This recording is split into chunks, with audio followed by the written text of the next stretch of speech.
Good evening, ladies and gentlemen. Coming to you live from the outskirts of the internet. This is the Gaming Saloon for November 17th, 2018. With your host, Peacemaker 248 and Ramp It Up Salon. Hi. My semester's almost over. I have like half a month left.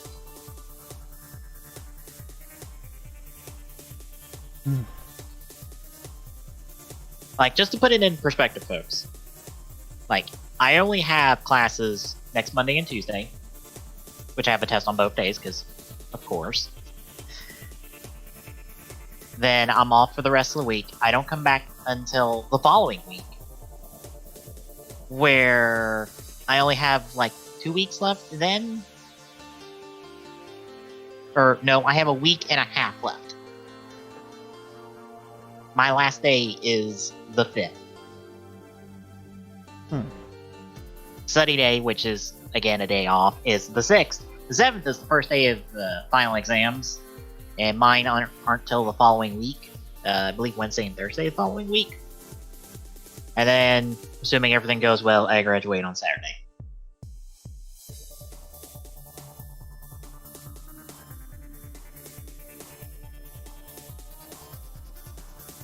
So, yay! It's almost over. It's almost fucking over. But I have better news when it comes to Geo, as I have just found out. Uh-oh. You know how Gaim was the tribute episode this week? Yeah. Well, that was only a one-time deal. Guess what's next week? What? Ghost. And it's a two-parter! Is it bad that I almost feel like they can't really screw Ghost up because Ghost didn't even have solid continuity to begin with? Well, here's the thing. It has the largest returning cast of any show so far. Oh, wow. Because they got back Takaharu, they got back Makoto, and you know those two guys that were at the monastery? Not Onari, the other two? Yeah. They're back. And, considering we've seen set photos with the decade, or the Hibiki suit with the decade belt, assumingly, Tsukasa is coming back in the second half of this arc. Assumingly.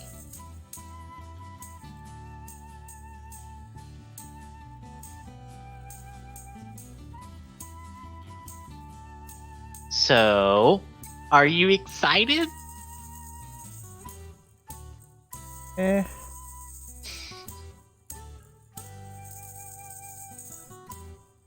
I do love that the Geo Soto blog, no mention of the Ghost armor this week. Only showing off the Blade and Kabuto armors.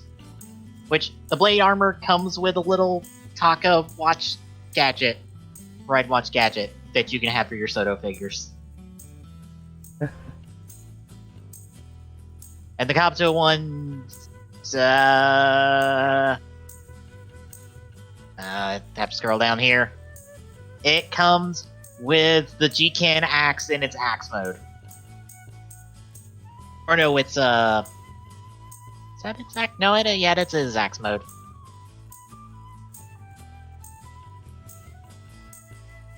So, there you go.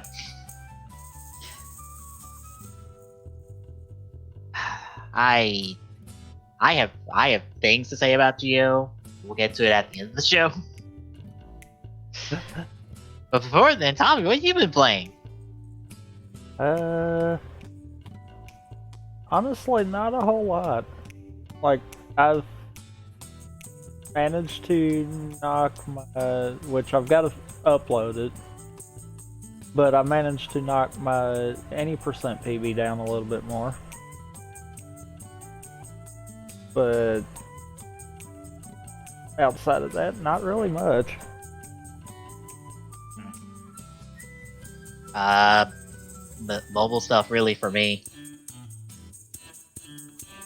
As I log into Pokemon Go to see, hey, did my Pokemon like both get knocked out of a gym? Oh, only one did. Alright, cool.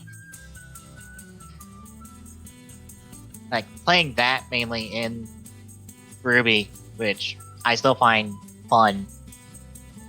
It is surprisingly tense in that when you play that game. And I have thoroughly enjoyed it.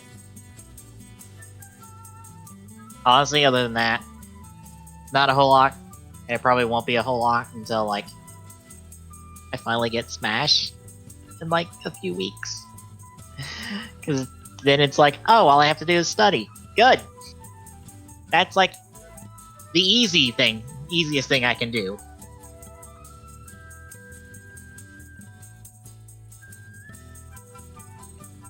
But yeah, I have not really played anything else. Although everybody playing Let's Go makes me want to hop on Ultra Sun, Ultra Moon and push to get the new Pokemon from there. Because I would like them at some point. Also, I might be able to just get Meltan in Pokemon Go, because there's a 9-stage research task celebrating Let's Go's release with Meltan. So I assume I get a Meltan at some point if I do this research.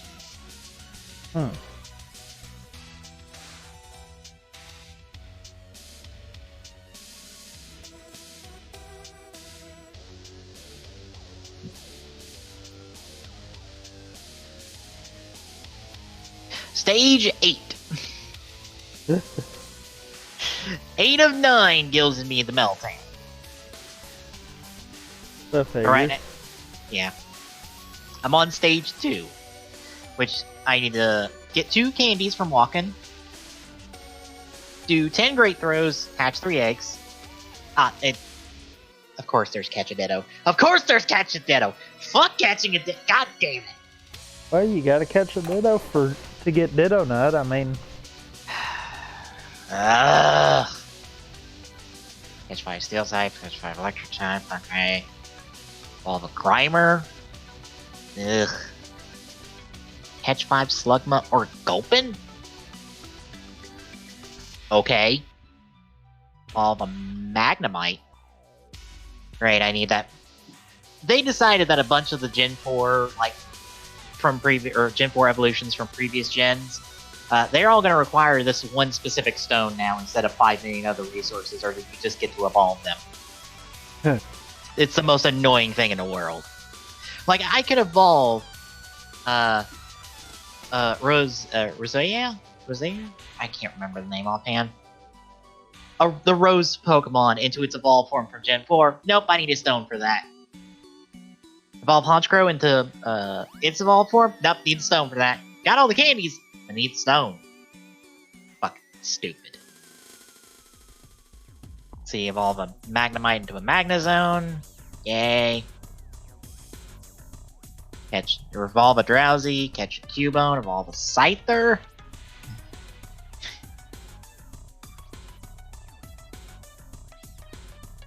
Great. Great, this sounds fun. It'd be easier to get Let's Go and get Meltan out of there. It literally would be. Fuzzy gives you like 1 Meltan and a handful of candy when you need like 400 to evolve it into Melmetal. Fucking hell. And we don't even have confirmation if you can transfer stuff from Pokemon Go or Pokemon Let's Go into the core games or Gen 8 when it comes out next year. So, great!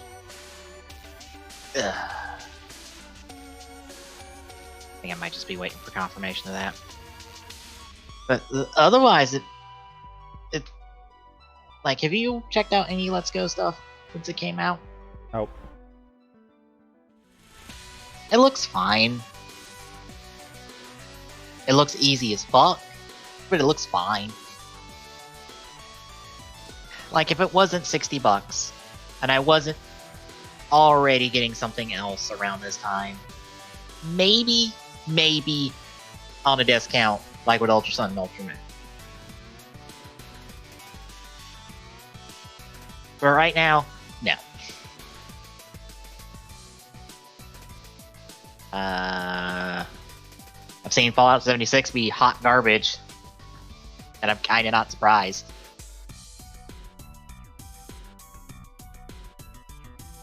So, yeah.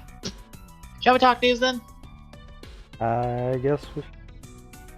Alright, you know how we've gotten the NES Classic and the SNES Classic, and it's like, hey, are we gonna get an N64 Classic? And it's like, hey, they already did a trademark for it. Yeah, well, no. Just, no. Yeah, well, I call foul. like I legitimately do. It's one of those. Why'd you do that then? Why'd you get a trademark for something you're not going to pursue? Well, apparently it's not in the cards at the moment, is the short and long of it.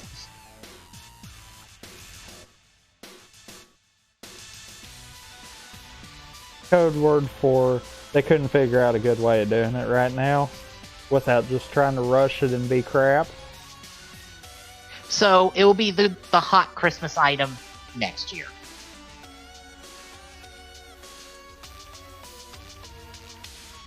And also, there's one. Which, you know, I can understand that as far as emulation goes, which, spoiler alert, that's how the other two are. Yeah. It is kind of hard to emulate N64 stuff. So they might have actually ran into issues with that one. SNES and NES, it's pretty easy. A potato can practically run it. N64, yeah. You know, now you say that, I kind of want to see a potato try to run an NES ROM. It could probably do it. No, an actual potato. Yeah, it could probably do it.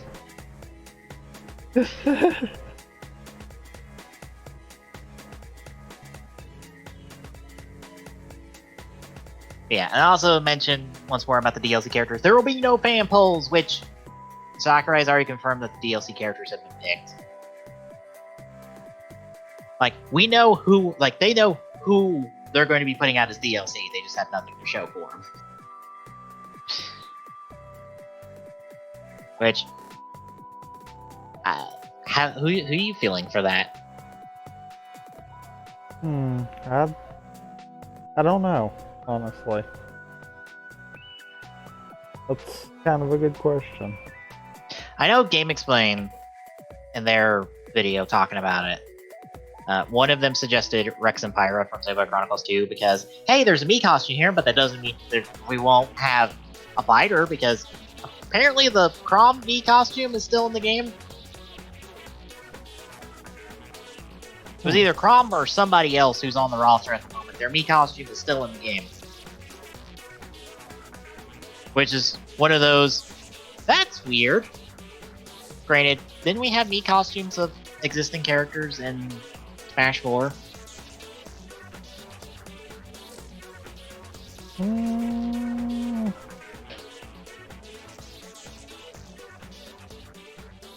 I don't know right offhand. To the Wikipedia!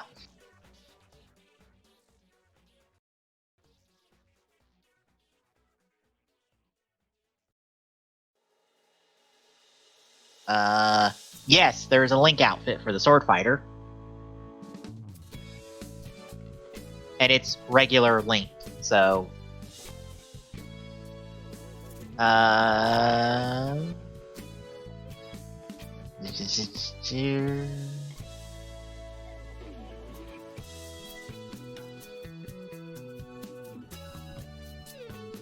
Yeah, there was a Samus armor. And there was a Fox and a Captain Falcon. And that was it for repeated characters. So yes, I guess that doesn't rule them out unless you take Sakurai's word of Rex didn't make the roster. As he didn't make the roster and he didn't make the DLC roster. Which might be the case, which makes me sad. Like, I don't know. It's 5 characters, and I have to assume that it's going to be 5 good characters at best to be hopeful. So it really could be anybody. I can't wait for another Fire Emblem character to get in there and everybody be angry about it. And me being biased as fuck, I don't care! I'll take another Fire Emblem character.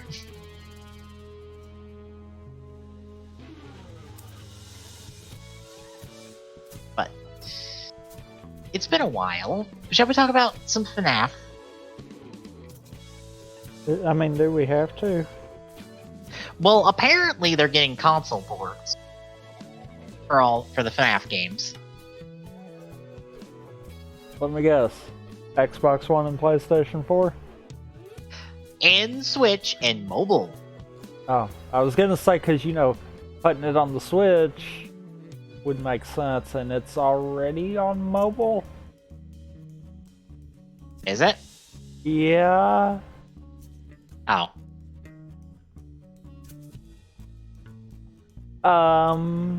Is the whole series on mobile? I think. Oh, I don't know. I can't swear to that, but I know the first three are. Well, they will also be coming to PlayStation 4, Xbox One, and Switch. I can't pronounce words tonight.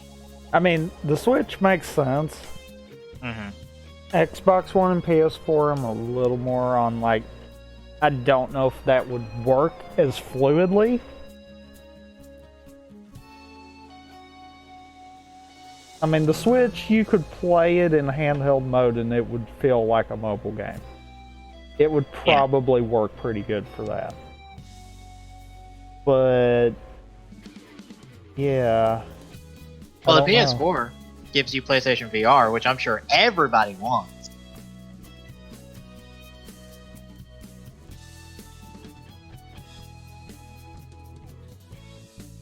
Like, assumingly, it could work with VR.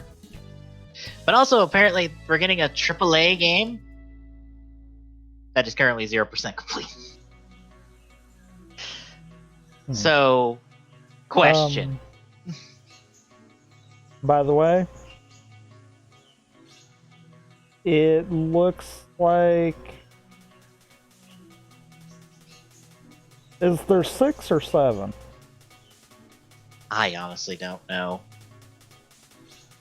There's only 1 or 2, but it's the last ones that aren't on mobile.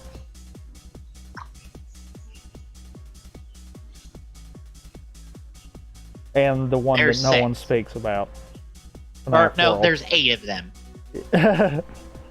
There's 8. But yeah, 1 through 4 and Sister Location are all on mobile. Alright, So, well, you're missing Pizzeria Simulator, FNAF World, and Ultimate Custom Night.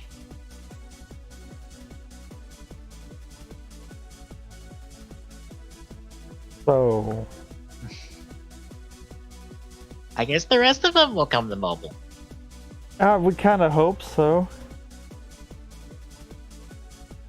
Because, I mean, that one would honestly make the most sense to be first. Mm-hmm. Since most of it's there. Mm-hmm. But if we're getting the AAA FNAF title, will it have microtransactions? Yeah. Will it have a tacked-on multiplayer mode?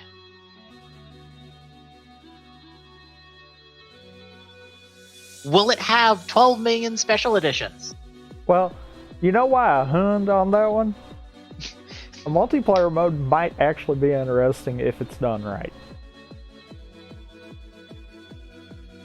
Like, to be honest, that would probably be decent if it was done correctly. All I have to do is look at any isometric multiplayer game, and you have the framework for one. Literally.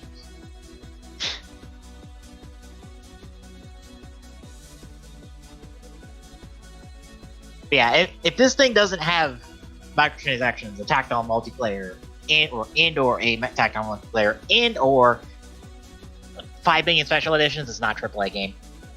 I'm sorry, it's not. It's a AA game. Okay. To this, I'm gonna say, You want several different special editions? Do one for each character. Done. Oh, good lord. We're gonna super Ubisoft it up in here for this shit. Jesus.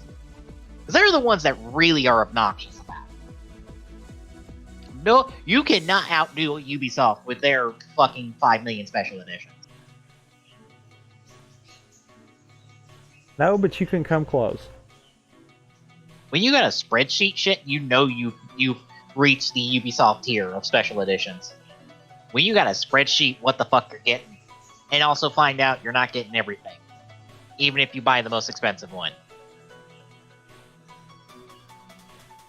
Well, I mean, you gotta catch them all. I mean, wait, no, that's Pokemon. Yes. Well, speaking of Pokemon, I assume that transition wasn't planned. It kind of was both. Okay. So you know that Detective Pikachu movie that we talked about for like a year plus now? That now that the trailers came out, I'm 100% on board. Honestly, yeah. Because, like, this movie doesn't... and I forgot who said this. It might have been Vangelis on Twitter. He was talking to Beth Ellerkin on Twitter. That he was talking... I think he was the one that talked about it. That mentions, like, there's not really any cynicism in this trailer. Or just cynicism about this movie. Which is probably why it works. This isn't ashamed about being a Pokemon movie.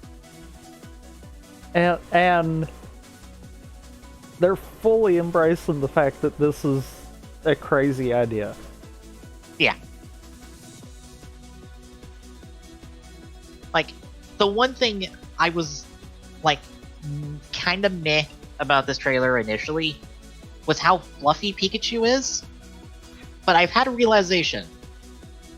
And now I understand completely why they have a fluffy Pikachu. Okay. It makes him look like he's actually there. Yeah. Because he looks like a plush doll.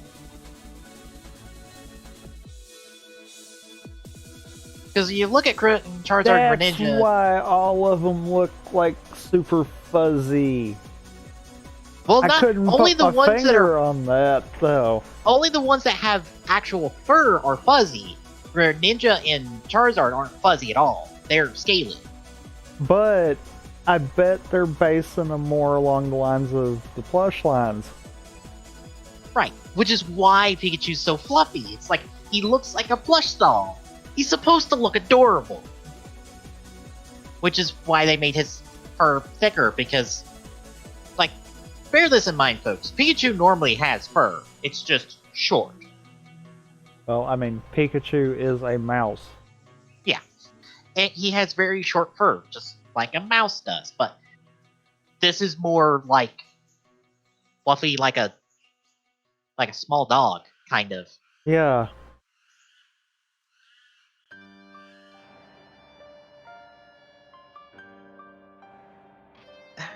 But God, I'm Yeah. I'm on board with it. Yeah, and I like that they're just going, alright, this is a Pokemon movie where we have the cartoon character as a detective and this person that's getting pulled into all this crazy nonsense. As someone pointed out, I think on Tumblr, this is this generation's Who Framed Roger Rabbit, kind of. Especially with that one scene in the car. And I go, as long as this is just as good as Who Framed Roger Rabbit, I'll be okay with that. Because Who Framed Roger Rabbit is a really good movie, folks. If you don't know what I'm talking about, go fucking look it up. Go watch it. It's really good.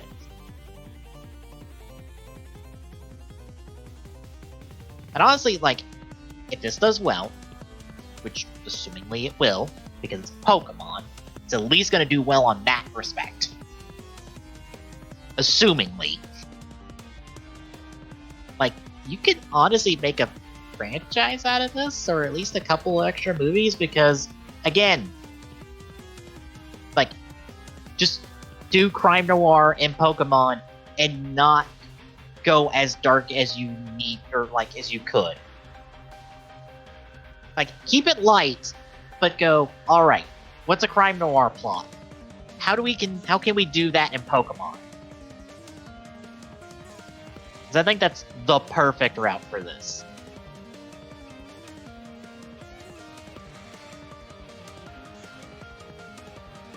I don't think we're gonna go through the trailer because we might get the stream muted for that. Probably. So nope on that one. Sorry, folks.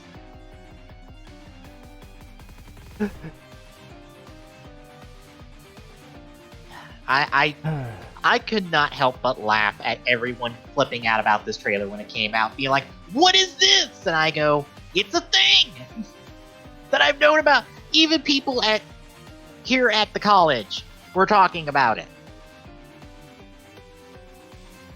And I am like, I have known about this for a fucking year, and I still can't believe this is happening. And it looks good. Like, nothing really up to this point, outside of maybe Ryan Reynolds being involved in this, made me go, yeah, this will turn out good. But this convinced me. Actually finally seeing this goddamn idea in motion.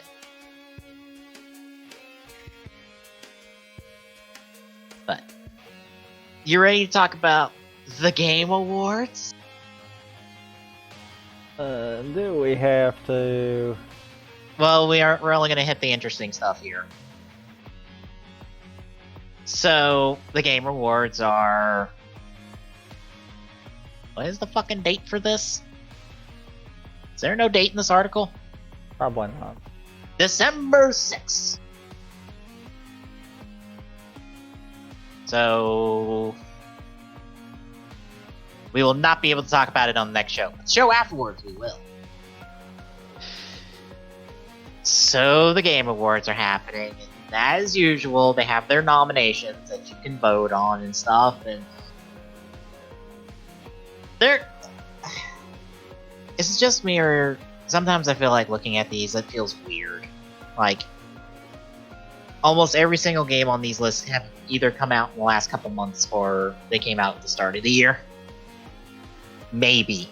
So normal. Yeah. Because, like, Game of the Year is Odyssey, which came out last month. Celeste, which actually is an oddball one because it came out during the summer, I think. God of War, which I believe came out at the beginning of the year. Marvel Spider-Man, which came out like a month ago. Monster Hunter World, which came out at the beginning of the year, I believe. And Red Dead Redemption 2, which came out like 2 weeks ago. I feel like, honestly, the close fight here might come between Spider-Man and Celeste, depending on how everyone looking at it goes. Honestly, I would not vote Odyssey, because I don't think Odyssey was that interesting looking. It's not bad, but it's not to the point where, yeah, I would think it would be in the top spot for that. Yeah, Celeste is good. God of War is fine. Marvel Spider-Man is really good. Monster Hunter World is fantastic. But I don't think it's getting it, unfortunately. I think it falls into that obscure enough to kind of pick it out of it category. For the Persona 5 slot for last year's Game Awards. Yeah. Persona 5, I don't think got anything. I think it might have got music. It got something last year, and I was like, fucking goddamn it, Persona 5 deserves something, goddamn it. Yeah. And then Red Dead 2 is far too much detail and far too much... It's too much, sometimes. So, best ongoing game, Destiny 2, Fortnite, No Man's Sky, Overwatch, and Rainbow Six Siege. So, no surprisings there. I'm gonna skip over direction. Narrative is the one that made me actually put this in here, because top of that list, fucking Quantic Dreams, Detroit Become Human. Why? Why? Why? Why?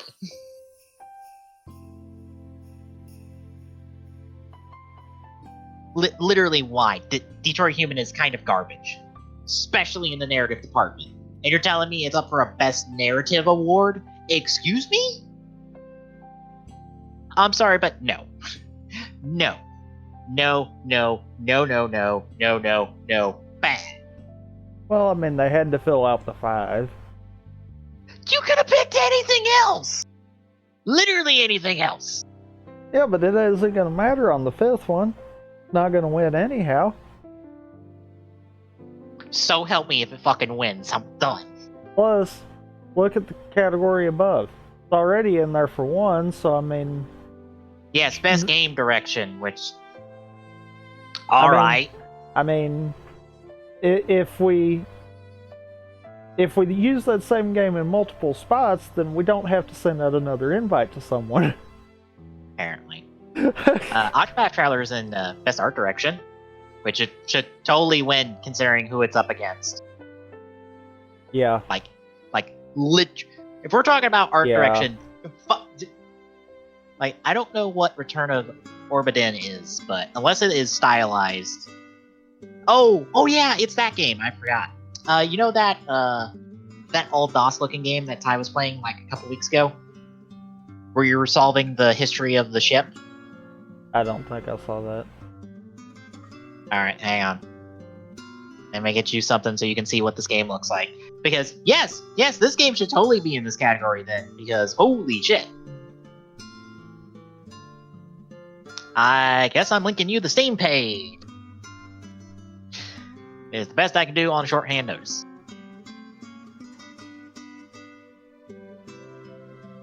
But yeah, you essentially are going around this ship trying to figure out, alright, who are these people, and how the fuck did this one person die in this scene that I am seeing just a still image of, that I get to walk around in. It is really cool concept-wise. Gameplay. Because you have a clock that you essentially get to see the moment somebody dies. So you get this freeze frame of a moment of when somebody dies and kind of the audio leading into this still shot moment that you get to walk around in. You identify everyone there, and you have to like piece together like who died, who's in this scene, and like over the course of all these scenes you have to like figure out the whole story. It's really cool. It is supremely up my alley. And it's supposed to look like an old DOS game, which you can change the color palette if you want, but that's what the game looks like. Like, yes, this should be in best art direction, because I feel like you should be celebrating like stylization over realism, because realism will be outdated in years. Art direction won't. Or stylization really won't. I think then it probably really comes down to that or Octopath. Yeah. So they'll give it to Odyssey. Probably. Score and music, Spider-Man's in there once more. Octopath's in here, and Nito Kuni 2's in here, and Celeste's in here. Neat. Best audio design, best performance, another Detroit Human appearance. Yuri Lowenthal's in here as Parker. Yay. And they nominated the female playable character from Odyssey, Cassandra. I would have no idea why. It's almost like it's with Mass Effect, where somehow the female VA pulls in the better performance than the male VA.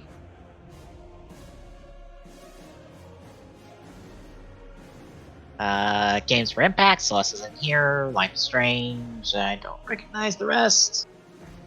Indie games, Celeste, Dead Cells, Into the Breach, Return of the Orbidin.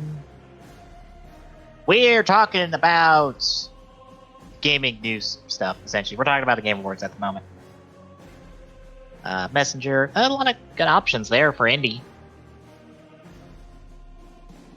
Mobile, I don't care, especially when, hey look, there's PUBG and there's Fortnite. I wonder who's gonna win this one. VR, AR, keep seeing things about Tetris Effect, but I don't recognize anything else. Or, well, no, I recognize Beat Saber, which is a really cool rhythm game. Yeah. Yeah, that one looks neat. I keep seeing Tetris Effect. Is it just Tetris in VR? Is that just what Probably. Tetris Effect is? Probably. Assumingly.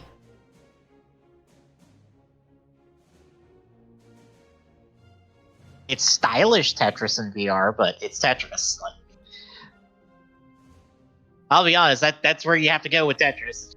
Just go stylized with it. That's what they did with the Pac-Man World Championships, and that turned out pretty well. Best action. I gotta say, from what I've seen from Beat Saber, that looks like it's a good concept. Mm-hmm. It's one of those, I wish games like Guitar Hero was still big right now, because it would probably get far more attention. Yeah. Yeah, rhythm games aren't as big of a deal as they used to be. Mainly because they got oversaturated, and then everyone stopped caring. Best action game. Hi, Destiny 2. Sneaking in here because of Forsaken. And hi, Call of Duty. Mega Man 11's in here. Action adventure. Nothing surprising. Roleplay RPGs. Monster Hunter's in here. I think Monster Hunter's the only non-traditional RPG in this category, I believe. Yep. I was about to say, what is Pillars of Eternity 2? That's the only one that I don't know.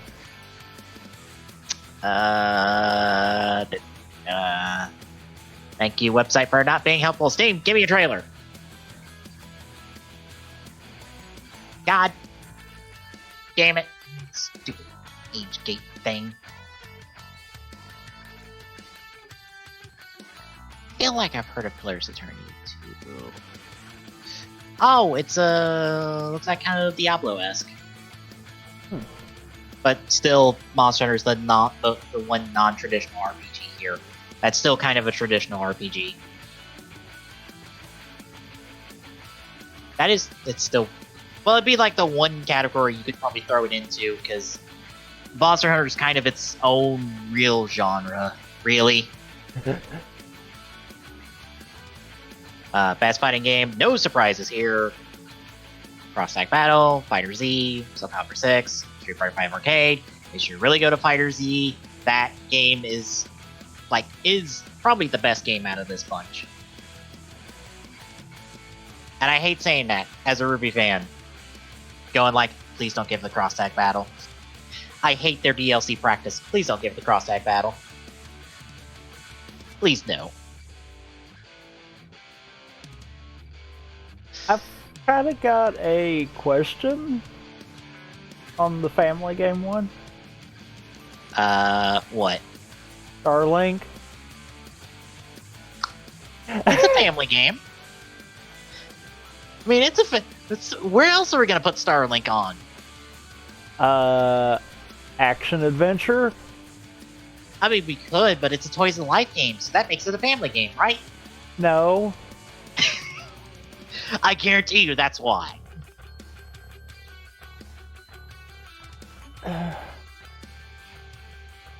Also, I love how Labo's here. Labo I could see, though. I will find it hilarious if Labo wins. Yeah, win and no. Because Labo really isn't so much a game as it's more of a collection of demos. But the entire draw of Labo is the construction of the cardboard components. But you know what's hilarious out of this? What? Nintendo's almost guaranteed to walk away with a win out of this. I was about to say, 3 of their games. We have 3 Nintendo games here. And Starlink one game has Nintendo characters in the Switch edition, so... Yep. The only thing that's not Nintendo here is Overcooked 2. Which kind of is a neat little oddball isometric puzzle game.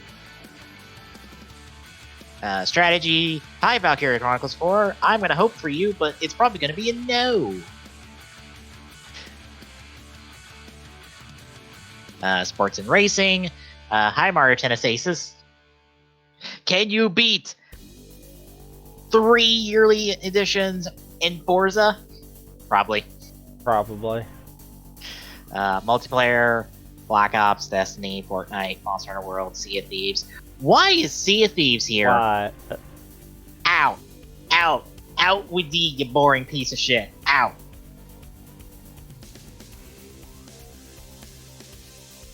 Also, if you're gonna throw Sea of Thieves in here, why are you not throwing in fucking No Man's Sky in here?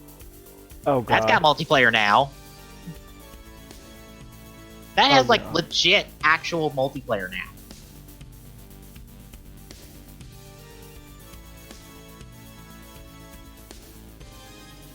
I'm still gonna say, give it to Monster Hunter World. That's the best co-op experience on this whole goddamn list. Best student game. Yeah, it's neat they do that category, but I don't interested there. Debut indie game. I don't know anything besides Messenger. Yeah, I don't either. And now, how would you like was it 1, 2, 3, 4, 5, 6, 7 esports awards? 7 different esports awards.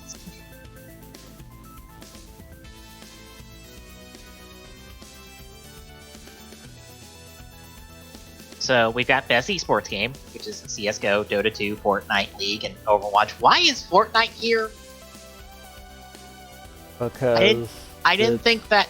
Yeah. Like, compared to everything else on this list, Fortnite is not that big of an esports game. Like, any fighting game would be more appropriate here than Fortnite. Just tossing it. So why is no fighting game here? Like, legitimately, why is there no fighting game here at all? When you have Sonic Fox, who I believe is primarily a fighting game player, nominated for Best Esports Player. What? But why?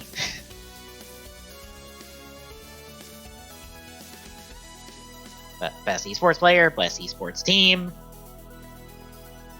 Best Esports Coach, okay. Best Esports Event, where Evo is here, but still no fighting game at all?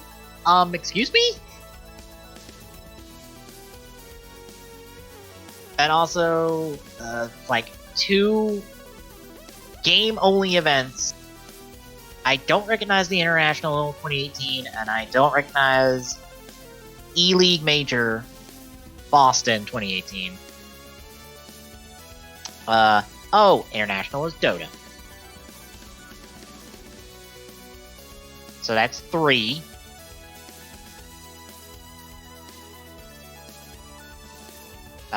What is E-League Major Boston?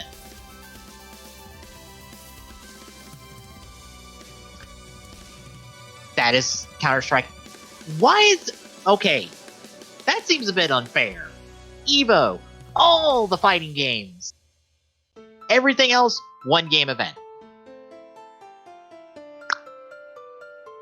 And you wondered why a fighting game wasn't in the Best Esports Games. Yeah. The simple fact of almost every game in the Best Esports Game has its own event. Mm-hmm. Yet fighting games are all together. Yeah. One of those, it's the size of the communities for them. I was about to say, EVO is big because there's a lot of cross-pollination of community, really. But what I was more getting at is the Best Esports Game boils down to community numbers. Probably. You think about it. When each of those can justify their own event, yet have you ever heard of one single fighting game being able to have its own event? Mostly because they'll be in the same boat as these other ones where they're ran by the company that made the game to start with. And that's really it. Because, like, League's run by Riot, Overwatch is run by Blizzard, I believe. International's probably run by... Or is it ran by Valve? Because I know League's run by Riot. I don't know on that one. Because Capcom runs a Street Fighter V League.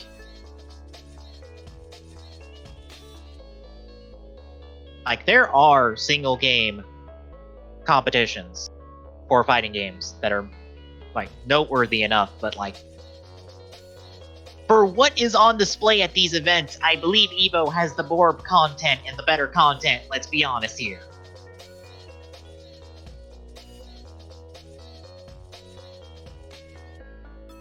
But anyway, we've got esports host. Why? Yes. Why? And then we have esports moment, where League of Legends World Finals, Dota 2 Finals, E-League Finals, I assume, or at least E-League. And hey, that one moment on at EVO I've actually seen with Dragon Ball FighterZ.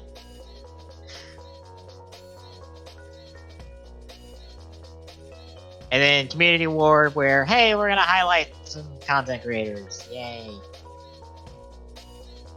And that's it. So, yay, Game Awards. Again, I think the only noteworthy thing coming out of this will be any noteworthy game announcements as normal. Which I would say connected to this is because Reggie Fils-Aimé said that Metroid Prime 4 is well into development. And he said that fairly close, or like within the last week. Which makes me think maybe we'll see Metroid Prime 4 to some degree at Game Awards. Maybe. Because they announced... That's a toss-up. Because I almost feel like with Metroid Prime 4, if he said that we're probably going to have a direct soon, like before this would go, and that would probably be the debut, with this kind of being the added boost kind of deal. Well, there will be a Nintendo thing, because Nintendo has always had a presence at Game Awards. So there will be a Nintendo-related thing. And right now, there's only so much it can do. I feel worst case, if it's not anything related to it, we'll have a direct beginning of the year, mainly revolving around it and what's coming early in the year. Yeah. I don't know though. I feel like yeah, you're right on that, but at the same time, as much hype as around Metroid Prime 4, they'd probably want to do a direct too. Like beforehand. Yeah.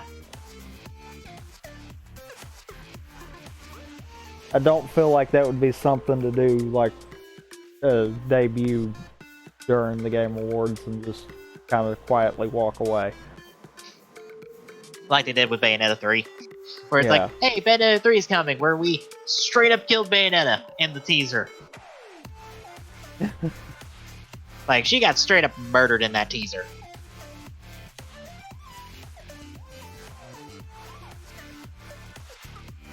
But in other news, you know how the Castlevania creators are working on a Legend of Zelda series? Yeah. Well, that's not the only thing they're working on, because apparently they are also working on a Devil May Cry animated series.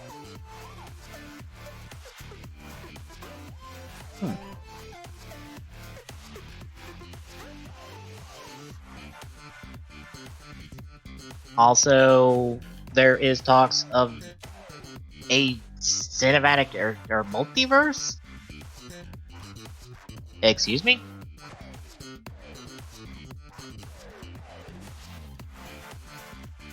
I don't know where that's coming from.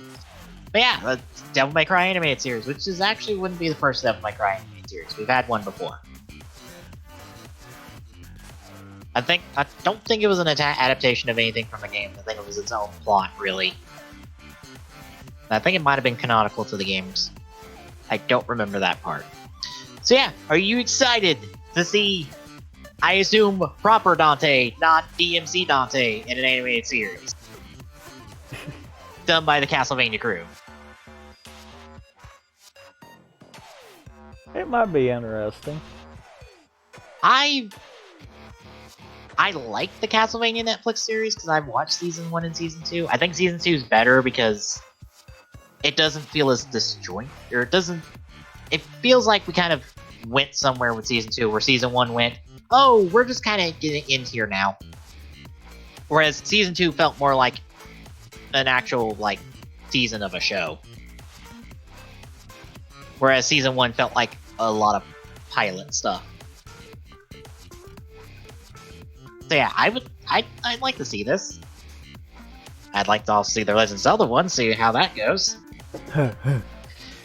Because we also have a judgment on that one. Because we've gotten the Legend of Zelda series before. That I think some people actually like. I don't think I've ever seen a couple episodes of it. All I see is the clips that everyone likes to circulate for those. Yeah, a lot of times I feel like that's enough. It can't be that bad, right? I'm gonna say this. We watched the Super Mario Brothers cartoon. Or Rip Tracks. Yes, we did. I forgot. So we have somewhat of a taste. Yeah, because that's around the same time. I think. I'm trying to remember if it was before or because there was commercials for the Zelda one. Okay, I was like, was it in the same block? No, it was the Mario 3 cartoon that was in the same block, right? Because there was a Mario Brothers one and a Mario Brothers 3 one after. And I was trying to remember which was which, because there was also a Captain N one in there somewhere. Yeah. Alright, sure. I know everyone keeps bringing that up because everyone who was a main character in that one besides Captain N and the Princess are now in Smash.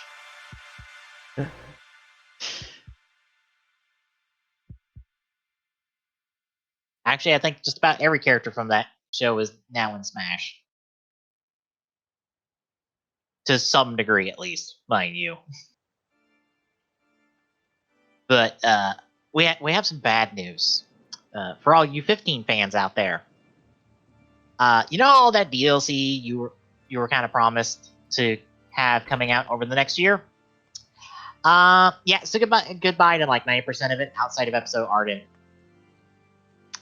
Because it's all canceled. So, no Lunafreya DLC, no Noctis DLC, no Ariane DLC. Nope, all you get is Arden. And also, the producer of Final Fantasy 15, Hajime Tabata, has resigned from Luminous Studios and Square Enix, and I believe has probably went on to found his own company, which doesn't surprise me. I think anyone who drops out of a major company just goes and forms their own studio for whatever reason. Probably because they're tired of the crap. Probably.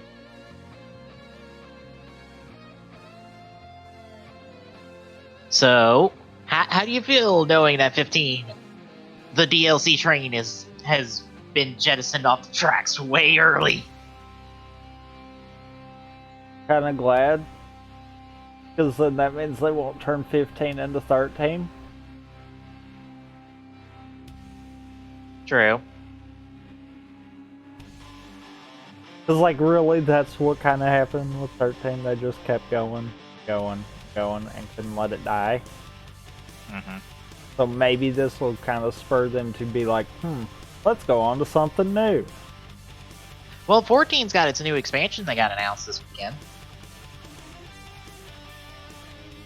Which people were excited for because the new class that's coming in with 14, with the 14 expansion, is not coming in with the expansion, it's coming in with the patch before the expansion. Which people were all excited about because it means you are getting this sooner. And also, I assume you don't need the expansion to get the class, which was Blue Mage. Which I have no idea what would be special about Blue Mage. I don't even know what a Blue Mage is in Final Fantasy terms.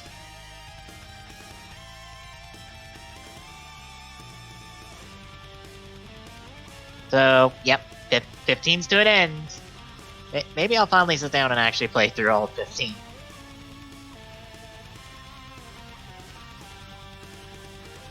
But in sadder news, for all those who love playing, or love reading player's guides back in the day, publisher Prima Games is closing up early next year. Aww. This makes me sad, because damn. Although I'm not surprised, considering how the internet is today with content for video games. You don't have to buy a player's guide anymore to know how to do anything in the game. All you have to do is look on the internet. Yeah. Whoop. Hate You Opera sometimes. What did it do? I forget it's got mouse gestures, and I just open a new tab for no reason. Aww. Yeah, it's sad, especially because, like, the perfect example would be Cerebi, who have continually been doing content up there, like, research stuff for Pokemon Let's Go, and you can practically get anything and everything you would need to know about Pokemon Let's Go from Cerebi right now. And the game has only been out since yesterday. Like, right now, I'm looking at all of the trainer customization options. Like, they got all that stuff covered.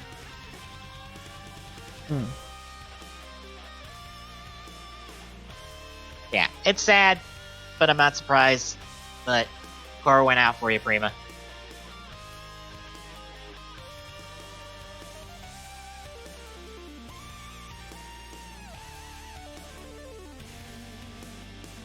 But so, yep, that does it for this week. Not a whole lot else to talk about. There was one thing I could have added in there, but I didn't. I don't remember what I was going to add in there now. I don't remember. Must not have been important. Probably not. It was probably either Sakurai confirming, hey, Smash DLC is already picked, or Reggie talking about Metroid Prime 4. I think it was one of those two. It was something smaller. But that brings us to releases, and boy, are there quite a few for a couple days. Because it's the end of the year, and everyone's got to get their shit in for the holiday. Yep. Quarter 4 for you. Yep. So, 1 second. Starting on the 20th, we have Attung Cthulhu Tactics for PlayStation 4. ATV Drift and Tricks Definitive Edition for Xbox on PlayStation 4 and Switch. Battlefield 5 for Xbox on PlayStation 4. That is apparently turning out to be not very good. Oh well. Beat Saber is coming out for PlayStation 4. Bending in the Ink Machine for Xbox on PlayStation 4 and Switch. Boxing Apocalypse for PlayStation 4. Crow the Legend for PlayStation 4. Farming Simulator 19 for Xbox on PlayStation 4. Flashback for PlayStation 4. The fuck is this word? Gundamoniums. Gundamoniums for PlayStation 4. I can't read tonight either, folks. Jurassic World Evolution, Secrets of Doctor Wu DLC for Xbox on PlayStation 4. Marvel Spider-Man Turf Wars DLC for PlayStation 4. Moto Racer 4 for Switch. Mecha Warriors Desert Ashes for PlayStation 4 and Vita.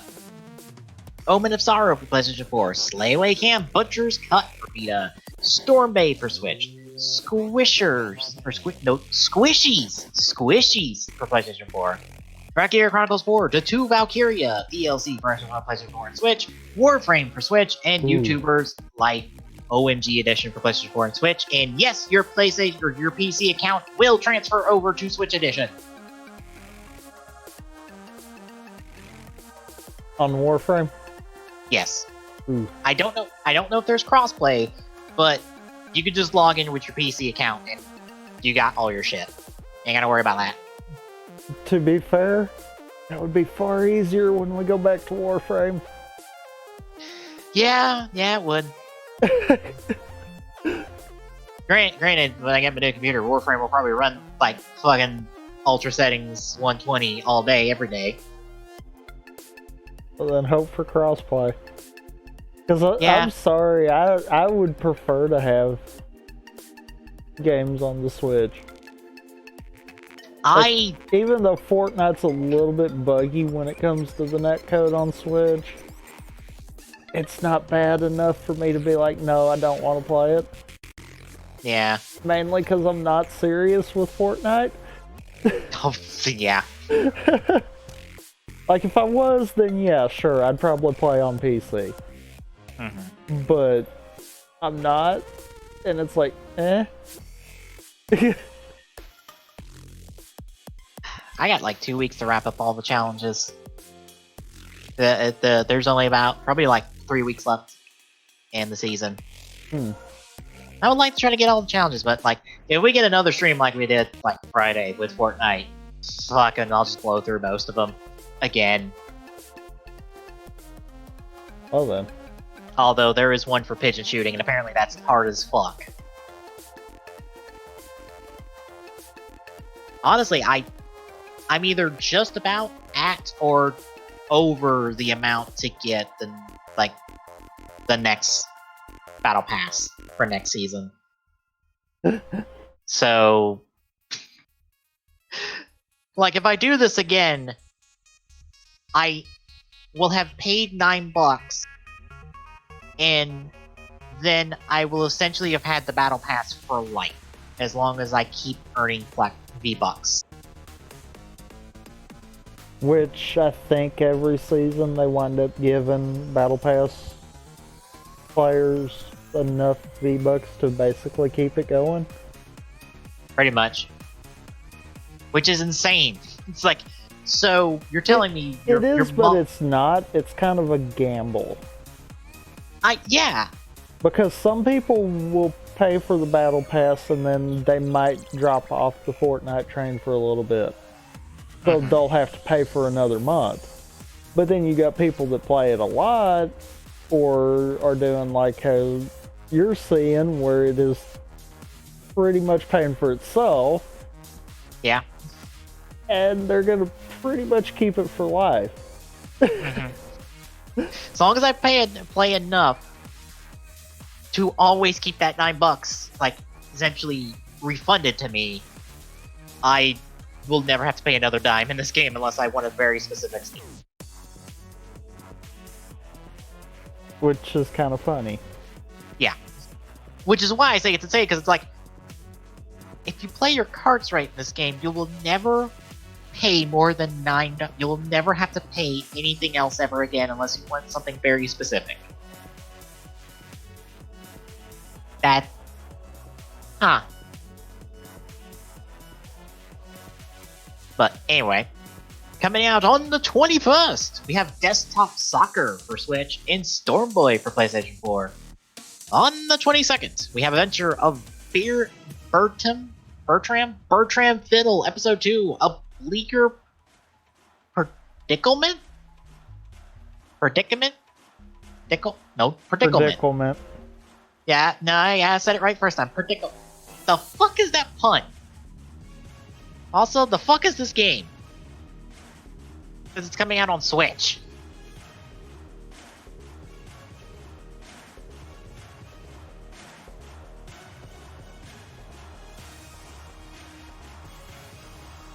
It looks like kind of an old point-and-click adventure game. Also, the art style really reminds me of an old animated show. Like, if you told me this was an old show on Nickelodeon, I would not be surprised, because it looks like that kind of art style. Anyway, we got Battery Jam for Switch, BB and Tina Adventures with Horses for Switch, BB Bloxburg Slotsburg Big Boom Race 3 for Switch, Chim Crash for Switch, I Am the Hero for Xbox One and Switch, Missplosion Man for Switch, Nidhogg 2 for Switch, Panda Hero for Switch, Party Heart for Switch, Please Don't Touch Anything for Switch, Steamberg for Switch, Titanic VR for PlayStation 4, Waku Waku Sweets for Switch, World of One for Xbox One, Word Sudoku by Pwagi for Switch, and Zeus Quest Remastered for Switch. On the 23rd, we have a Tongue Cthulhu Tactics for Xbox One and Forever Forest for Switch. On the 26th, you have Aquamoto Racing Utopia World Champion for Xbox One and PlayStation 4. And on the 27th, we have 99 Vitus Definitive Edition for Switch, Crystal Crisis for Switch, Darksiders 3 for Xbox One and PlayStation 4. I am surprised that has more hype, but I'm not surprised because Darksiders is kind of a niche, like, cult classic kind of game, to be honest. Because it uses the Zelda formula, but you play as one of the four horsemen of the apocalypse. Like, design-wise, it looks cool. Gameplay-wise, it may not be the best, but it has a cult following, and we're getting a Darksiders 3, and I kind of always wanted to try the Darksiders games, to be honest. Anyway, we have Floor Kids for PlayStation 4, and Death for PlayStation 4. Ride 3 Gold Edition for Xbox One. Spin Tires? Mud Runner American Wild Edition for Switch, and the War of Mine Complete Edition for Switch. On the 28th, we have Horizon Chase Turbo for Xbox One and Switch, R-Type Dimension EX for Switch, and on the 29th, we have Abzu for Switch, Akihabara Feel the Rhythm Remastered or Remixed for Switch, Asterix and Obelix XXL 2 for Xbox One, PlayStation 4, and Switch, Cattails for Switch, Skelly Break for Switch, Gensokyo Defenders for Switch, Nari Towers of Shiren for Switch. I'm gonna go with that. Rival Megagun. That's Megagun. Xbox One, PlayStation 4, and Switch. Like I said, I can't read tonight. Roller Coaster Tycoon Adventures for Switch, Stardust Galaxy Warriors, Stellar Climax for Switch. On the 31st, or not 31st, the 30th, my bad. On the 30th, Ark Survival Edition for Switch, Coffee Crisis for Switch, Escape Dude Land for Switch, Game Tengoku Crush and Mix Special for PlayStation 4, Harvest Life for Switch, Okunoka for Switch, Psy Barrier Delta for PlayStation 4 and Switch, I3 for Xbox One and PlayStation 4, and the First Tree Console Edition for Xbox One, PlayStation 4, and Switch. And finally, on the 1st, the Spyro Trilogy and the Crash Bandicoot Insane Trilogy for Xbox One and PlayStation 4 as a bundle, I assume. Because the Spyro Trilogy's out right now. So if you want a bundle, you gotta wait till, like, next month. And that's it. Which gives us the quick draws, and, honestly, I have nothing. No, you have something. Oh, I have something, but, like, I only picked that because I'm like, I fucking have nothing. So, let's talk about that trailer for fucking Heisei Generations Forever that I'm like, no. No. Please, God, no. Oh, God. Okay, so, as you've heard us talk about, we're not the biggest fans of Geo. So, here is the Geo build crossover, and we are going meta with it. To the point of, Rider is a TV series, apparently, and it was made real by one kid who, I guess, wished it real with an Imogen, which that's not how the Imogen work, but okay, sure. I assume. Bear in mind, that's a major I assume on my part. So, here's the That's the trailer here. And from the looks of it, and from what we've been told, the Denliner crew, essentially the Imagine, the main Imagine from Deno, plus owner from Deno, will be returning and reprising their roles. No confirmation on anybody from Double, and they are teasing the fuck out of maybe having Joe Odagiri back. Or at least a Kuga back. Because we visit the original tomb where the Grongi were sealed.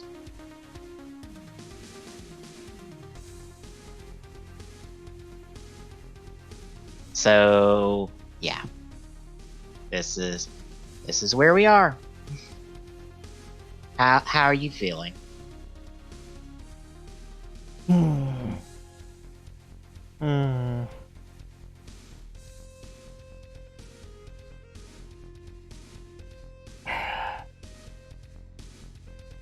I said it to you, and I still agree with it.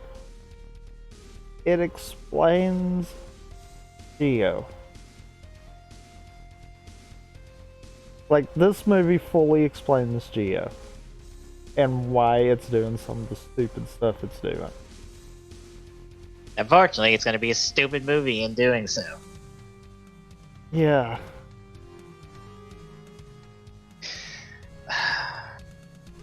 I liked it when our winter crossover movies weren't meta bullshit, weren't these huge giant crossover shit. It was just, hey, let's team up our current show with last year's show and have a fun adventure where we deal with a villain. And just, we're done and out in an hour and a half.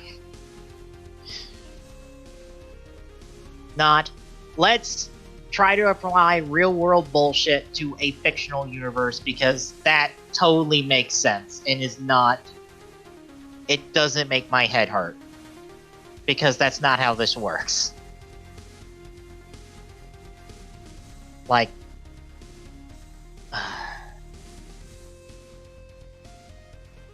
I hate this. I really hate this. I really do. And then Geo this week has a 1-episode team up with Gain, I assume. Which I haven't even bothered to watch the Raw. I haven't bothered with Raws with Ryder and Sentai in a few weeks. Mainly because Lupat will be subbed tomorrow morning, and then Geo will be subbed at some point this week. And I'll just wait till then. Because I don't care. Like, Lupat's wrapping up, it's not been the best, and it will probably kind of peter out here at the end, but I'll at least enjoy the ride until we get fucking the Dragonite Sentai team that I don't remember the name of offhand, because all we have is a trademark for it, so I don't really care until we have something more solid on it. So here we are with Geo. I just don't care. And I've just fully accepted that. I'm watching this show just to go, I watch Geo. I don't like it. I don't know what you people see in this. And then we get the largest returning cast next week with the ghost crew of Takaru, Makoto, and those 2 monks you probably forgot about. That were never fucking important until Mugen made them important. Because they're a part of Mugen. I think. Right? I don't know. I dropped the show before then. I think they were supposed to be part of one of those motions of Mugen. I don't remember. Let me look. Like, I do like the shot of the crowd, of the people running past Deno as he, like, walks forward through them towards the danger. Like, I dig that shot. I wish someone besides Deno was doing it. And I assume that's just Momotaro, says Deno, because we're not getting back. Fucking, I forget his name. But we're not getting back the original Deno. He is far too popular to be getting back for Toku at this point.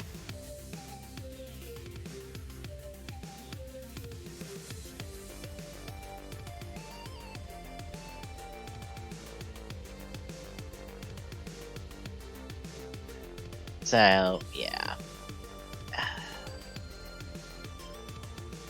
You got anything else about this fucking trailer? Or just Geo in general? No. No. Because I'm not excusing it, because there is no excuse for it, but I'm just glad to see why Geo is being such a train wreck. Yeah. Because it's like, okay, well, then this must not have been the actual plan, and it got sidelined because of this plan. Well, we've already seen that between the release schedule that we saw in the toy scans and the actual release schedule of the ride watches, that shit has been shuffled around. So that already, like, smells of, oh, this show is already probably having some production issues.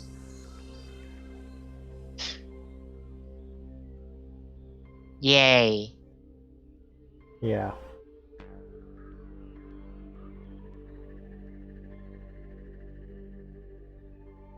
I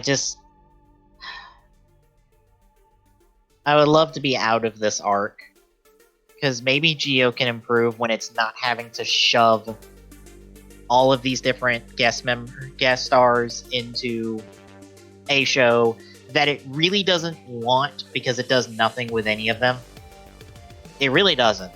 Because Edgy did nothing. Hina did nothing. Dan was a villain. Like, Edgy kind of taught He Sogo wasn't just a villain. He was a king villain. Ah, yes, he was God King Dan Kuroto. Right. Yes. What else? Takumi and fucking Kaiza did nothing. Sento and Ryuga did nothing. None of the guest stars have done anything except show up and have like 3 lines.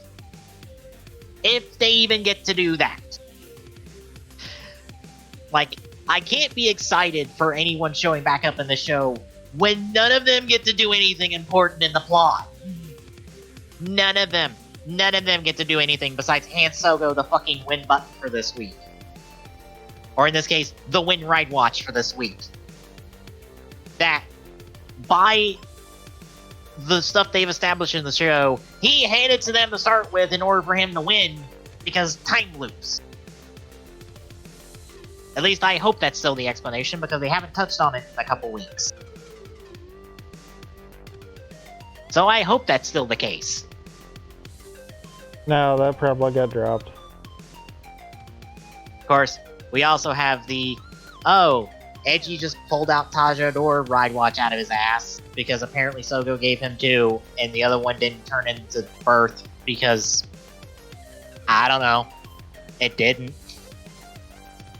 Because apparently Edgy had both of them the whole time. Which, I still don't understand that. Like, if they did anything with Ankh, I would take it, but they did nothing. So I don't know where the fuck this O's Tajador ride watch came from outside of, we need this because it's the promo one for the movie. It came from the magical dimension pocket, didn't you know? The magical dimension pocket in Edgy's jacket. Yep. Alright. That's the explanation for it. Problem solved. Well, I mean, they're not going to give us an answer, so might as well.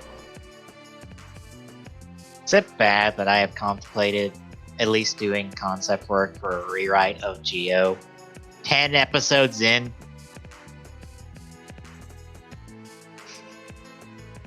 No. Is it 10 episodes in? Are we 10 episodes in? I think this week's is 10, yeah. How are we 10 episodes in?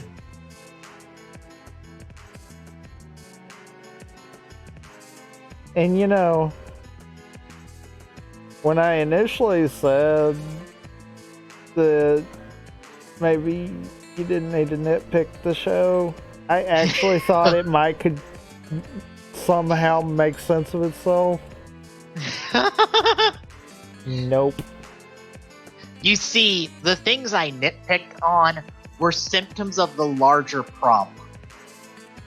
Because if you can't get the small shit right, you damn sure aren't getting your big picture shit right.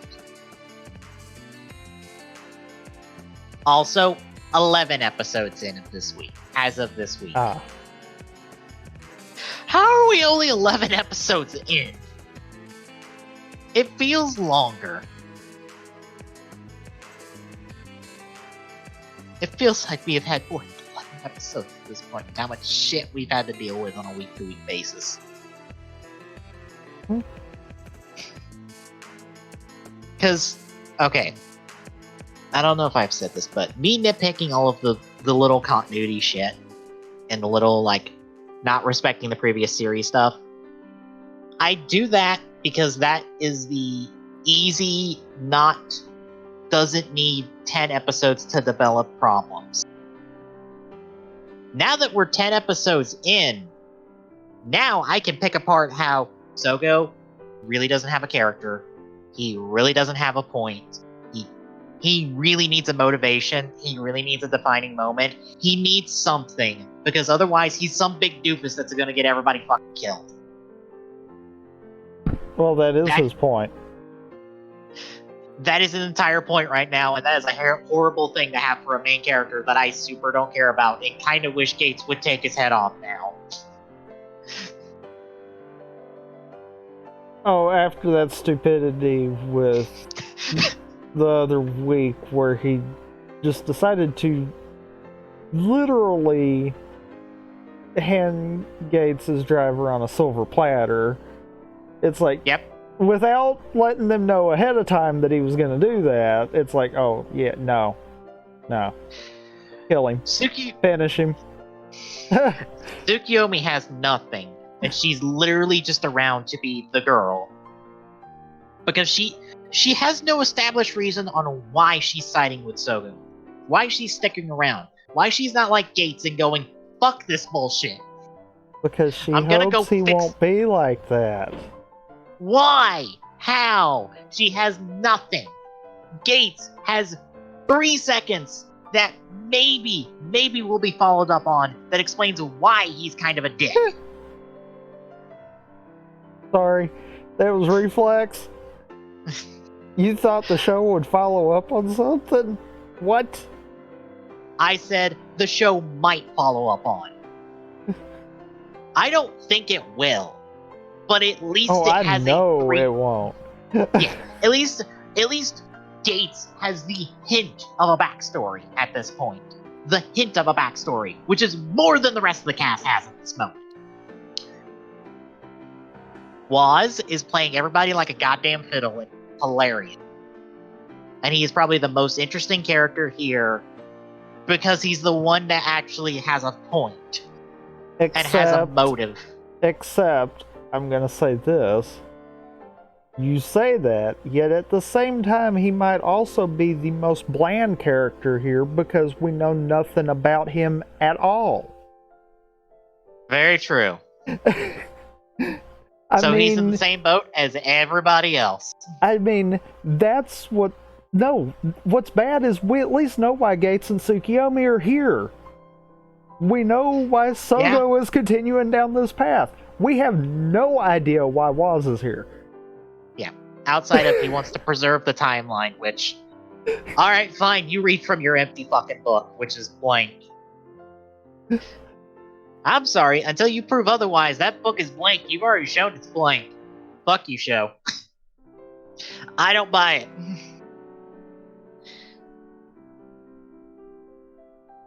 At least you could get away with Philip's book being blank because it was supposed to be blank.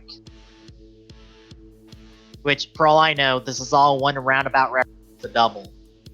Probably.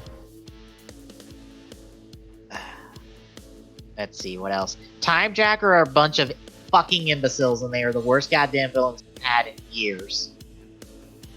They are literally idiots, and they are blowing up the timeline for the stupidest reason possible. Yes, we don't like Omagio, so let's just create another Omagio that's not him. That is the stupidest idea any of you could have come up with. And how we're going to do that is we're going to yoink Ryder's powers through the magic of the Ride Watch, which still hasn't really explained how the fuck that works. How Magic. it's somehow... Apparently. How it... Because it's somehow... Because somebody somewhere on the Tokenation forum says it is displacing the Rider's history from the point when the Ride Watch happens forward, which is wrong. Because if that was the case, there would have been knowledge about the Bugster virus. Yes. If that was the case, Build wouldn't be in the normal world. Yes. Also, where the fuck are the villains then, outside of getting rid of them? But in order to get rid of them, you either have to eliminate them from existence entirely, or you have to stop the origin point of them, which would also stop the origin point for the characters, which, fuck you, your explanation doesn't work because the show's already contradicted it. Repeatedly. Yes. Whatever rule you think this show has already broken. I can almost guarantee that. Because if you think it hasn't broken that rule, I say yes it has, because the Bugster virus should fucking exist. At least someone should know about it. Yes. Even if it's not a widespread threat. It should be known about. Yes, and also, that also doesn't work because apparently the writer's timelines are in flux, depending on if the monsters are beaten. Also, they apparently don't get reset even if we do blow up the other riders, because apparently that doesn't fix it. Which, if it caused it to start with, how is blowing them up not fixing it? What is going to fix the timeline?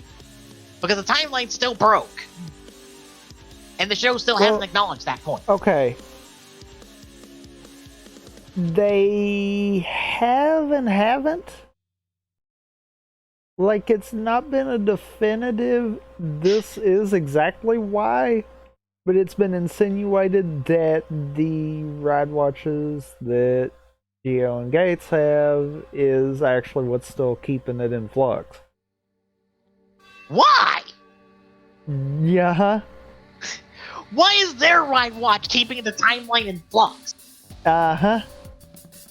But that's what's been insinuated this entire way so far. They have nothing to do with the other ride watches. Exactly. Hell, they're the ones creating the time loops in order to get these ride watches to start with. Exactly. And they had to give...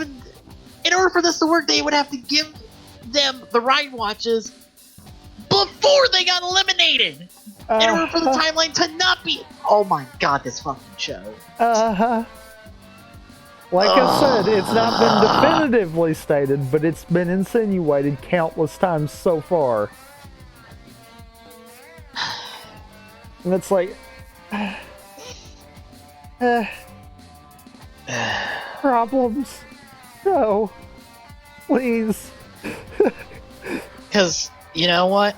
They already broke that, if that was the case, because Sogo gave Sento and Ryuga the ride watches that would become the Build and Cross ride watches after they blew up the monster. Oh, God. And after they already confirmed that the timeline was broken with that, because Sento said that he was Katsuragi. Well, no, wait a minute. No.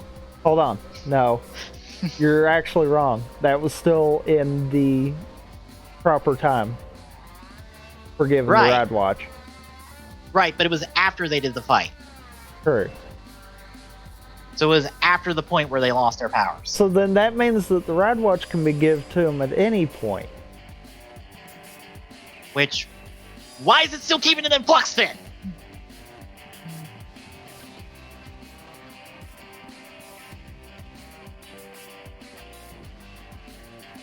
Like,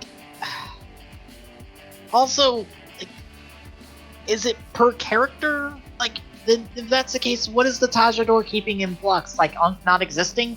Is it keeping his timeline in flux where he just doesn't exist anymore? Or he's still sealed with the O's driver?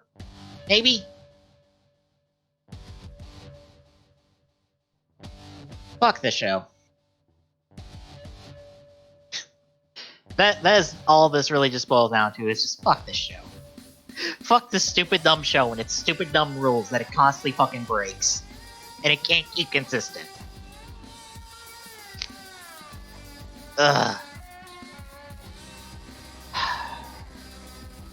Again, I would like to iterate the point. I think I said, what was it, Monday or Tuesday? Was it Tuesday this week? When we were talking about the episode? I don't remember. I was Probably saying Tuesday. that. Yeah, I was saying that Geo finds the most complicated ways to do anything in this fucking show. Literally the most complicated way of doing it. Yep. Because all they need is one goddamn line to say, oh, the timeline's fixed now. Or, no, the timeline's still in flux. But they don't. It's in this maybe, maybe not. Because we know the build one's not working. Because Sento's Katsuragi. When he shouldn't be Katsuragi. It's stupid. I guess that's there because they need to follow it up in Hazy Generations Forever. And I can't wait for Forever to not follow up on it. And for Sento to just be fucking Sento. And not Katsuragi, apparently. Which, that isn't even right to start with.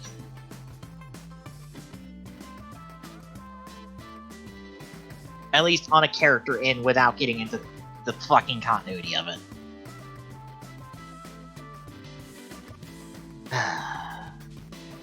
Ugh. Can we get Brand New World now so I can have a good right? Like, I know it comes out next year, but can we get it sooner? Because I would like to go back to build when it's not being stupid.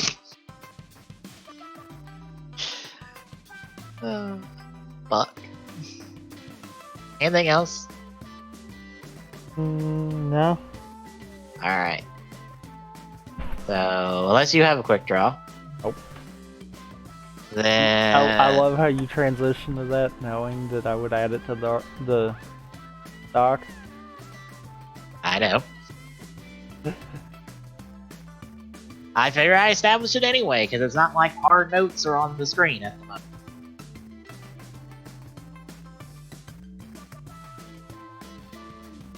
You get the show notes whenever I get around to actually posting the show, because I'm behind now, and this is going to keep getting worse until the end of the semester.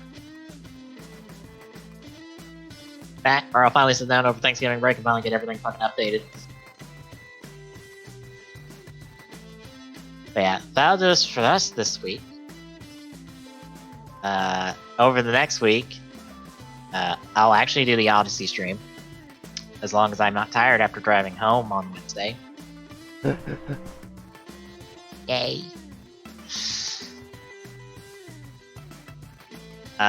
Tuesday we're doing SWOTOR. Are you doing anything tomorrow?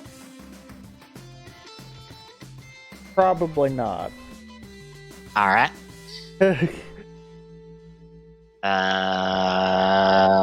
Thursday? Since I'm not streaming, are you doing anything Thursday? That's gonna be a question mark. And it's mainly gonna be because of it being Thanksgiving. I don't know. Like, that one, I've not posted the schedule, but that one I'm thinking probably... I'll probably have something set there, but it might not be a solid kind of deal. And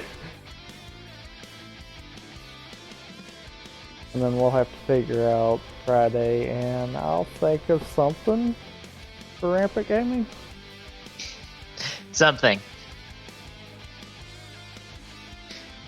Oh look, there's an article from the local NBC station back home that says millennials do not care for Monopoly for millennials because it's kind of insulting. No shit. God. Isn't it fun to be in the age group that everyone shits on?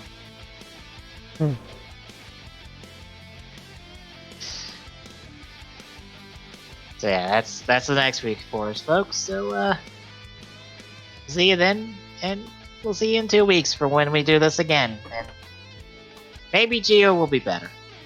No. I highly doubt that. But at least we get to talk about Tsukasa showing up, because I assume he's back. Maybe.